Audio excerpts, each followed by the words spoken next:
First question is going to go to all three of you. I'll start with you again, Ms. Harris. But if confirmed, all three of you are going to face an unprecedented backlog of 3,300 cases that are pending. And in many instances, federal employees have been waiting literally for years for decisions that impact their livelihood and access to retirement and health care benefits. So Ms. Harris, if you are confirmed as chair, you're going to lead the board in tackling this immense backlog. What will be your strategy for effectively working through these cases without sacrificing the quality of these decisions? Thank you, Senator. I would first meet, I have thought about this quite a bit. I would first meet with the staff who I know have come up with several ideas and plans for adjudicating the backlog. After I hear their ideas, my plan is to get a triage system in place. There are different factors that we can look at as to how to most effectively adjudicate the backlog. The most obvious one is age of the case. Let's do the oldest ones first.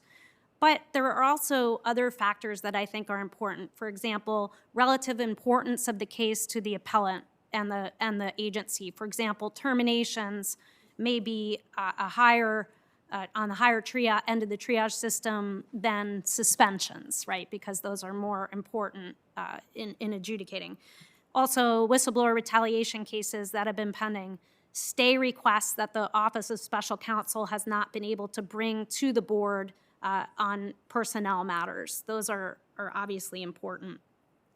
So after we figure out a triage system that my fellow board members agree with, I would also recommend bringing back what, in my practice, we knew as the board's short form decision.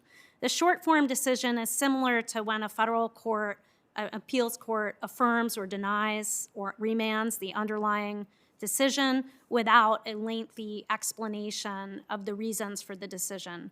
There are many cases for which that would be perfectly appropriate. For example, if they're clearly untimely, or there's a lack of jurisdiction, or the administrative judge's opinion is really well reasoned and well stated, and there's nothing more to add. So I think for those cases, it will really expedite the process. The good news, I should say, is that we're not starting from scratch. The Office of Appeals Counsel has already worked up draft decisions and memos regarding the decisions, so it's really the work of the board members. We're going to have to do the work to review it, but they haven't been sitting around doing nothing. They've been really working very hard to prepare for the board.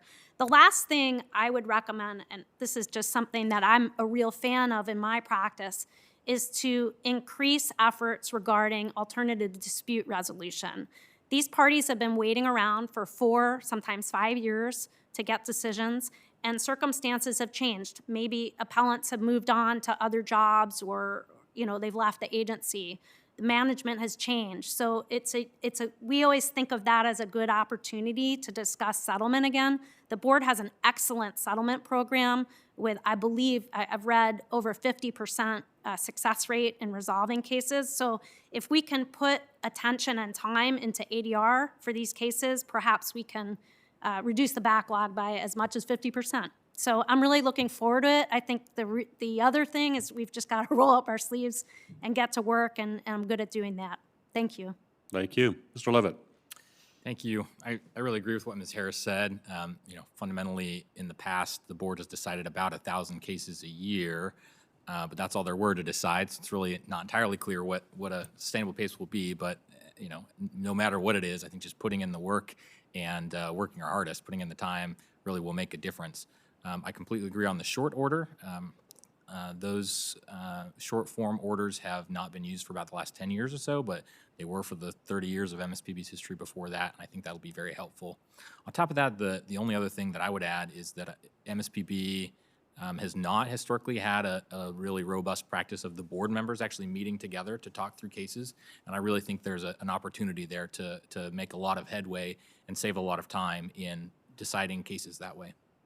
Great. Thank you. Mr. Limon. Chairman Peters, thank you for that question. I am in agreement with my colleagues on how to address this backlog, and it is our mission first, but it's also people always. There are tremendous professionals working at the MSPB today, like Tristan, and they will have a lot of wonderful ideas as well to share with us when, in fact, we are able to be confirmed, if we are confirmed. The one thing that I have a lot of experience in working with multiple administrations over the years is working with my civil service colleagues in preparing new leadership. We do this through briefing books. We do this through a whole range of issues that are coming down for a new leadership team. And I'm very confident that the current team within the MSPB is preparing for this eventuality. But in addition to that, there are going to be other stakeholders who are just committed to understanding how we get through this backlog, whether it's with good government groups, some of our sister agencies, and the litigants, as Ms. Harris noted earlier. To that end, I think when we do get together and we come back and work as a team to identify the planning efforts related on how we plan and identify resources to deal with this backlog, there should be heightened transparency. So everybody understands their role and their responsibility, both internally to the MSPB and to our critical stakeholders. So to that end, I do think that there's a great opportunity for us to come together and address this backlog and also identify some of the things that Ms. Harris and Mr. Levitt have also identified as far as the short form order and some of the other triage issues that we've identified to help whittle down that backlog. Thank you. Well, thank you. Certainly, thanks again for your willingness to serve in this capacity. It's clear you're going to have a big job ahead of you if confirmed. So thank you for your willingness to tackle this challenge. Ranking Member Portman, you are recognized for your questions.